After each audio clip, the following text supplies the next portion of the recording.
दोस्तों, स्वागत है आपका आपके अपने चैनल स्टडी विद आकाश में। आज मैं आपके लिए फिर से पॉलिटी के रिपीटेड एमसीक्यूज लाया हूं, जो कि परीक्षा की दृष्टि से बहुत ही महत्वपूर्ण हैं। अगर अभी तक आपने हमारे चैनल स्टडी विद आकाश को सब्सक्राइब नहीं किया है तो प्लीज़ सब्सक्राइब कर लीजिए। चलिए शुरू करते हैं। का पहला प्रश्न, भारत के संविधान में उद्देशिका का विचार लिया गया है, तो कहाँ से लिया गया है बता सकते हैं? इसका जो सही आंसर है वो क्या हो जाएगा आपका? यूएसए से लिया गया है। अगर उद्देशिका की भाषा विचार के प्लेस पे अगर हम कहते हैं कि भाषा, उद्देशिका की भाषा कहाँ से लिया गया है, तब आपका आंसर क्या हो जाएगा? ऑस्ट्रेलिया। तब आपका आंसर हो जाएगा ऑस्ट्रेलिया। भाषा अगर बात करता है उद्देशिका की भाषा, तो आप आंसर टिक करेंगे ऑस्ट्रेलिया में। अगर उद्देशिका का विचार कहता है तो आप यूएसए को टिक करेंगे।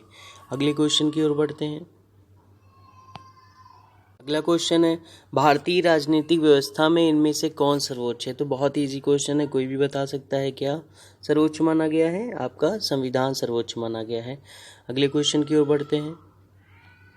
अगला क्वेश्चन है, भारत के न्यायिक पुनरीक्षण की संकल्पना निम्नलिखित देश के संविधान से ली गई है, तो ये कहाँ से ली गई है? आपका संयुक्त राज्य अमेरिका से ली गई है। अगले क्वेश्चन को देखते हैं।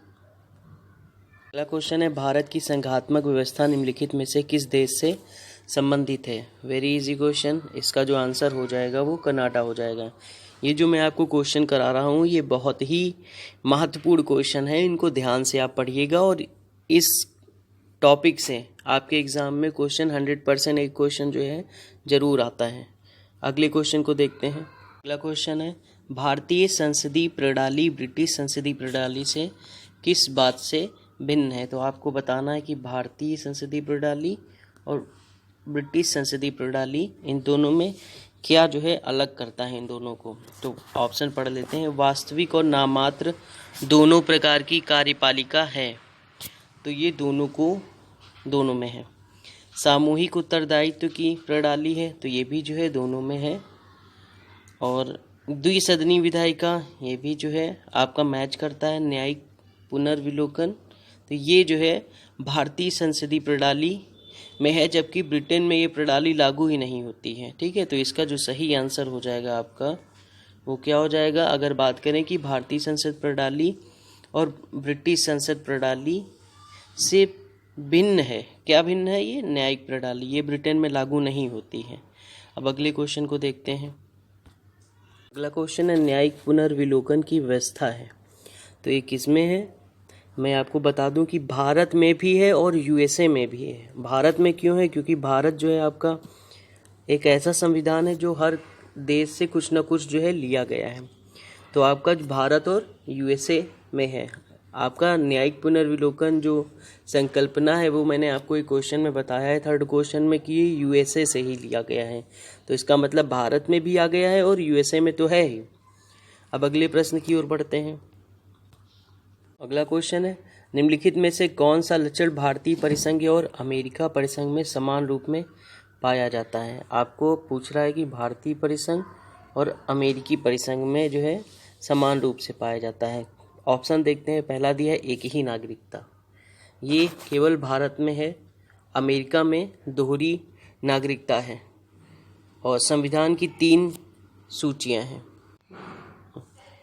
आपकी अगर बात करें कि संविधान की 3 सूचियां, तो ये आपका भारत में पाया जाता है, अमेरिका में नहीं पाया जाता है। न्यायपालिका की द्वैता, ये भी भारत में पाया जाता है, ये अमेरिका में नहीं पाया जाता है। और बात करते हैं डी ऑप्शन की, तो आपका ये संविधान के निर्वाचन के लिए परिसंघीय उच्चतम न्यायालय, ये आपका अमेरिका में भी पाया जाता है और इंडिया में भी पाया जाता है। मतलब इसका जो करेक्ट आंसर हो जाएगा वो आपका डी हो जाएगा। अगले क्वेश्चन की ओर बढ़ते हैं। अगला क्वेश्चन देखते हैं, निम्नलिखित में से कौन सा कथन सत्य है? संयुक्त राज्य अमेरिका में सरकार की संघीय प्रणाली है, तो ये आपका जो है सही है।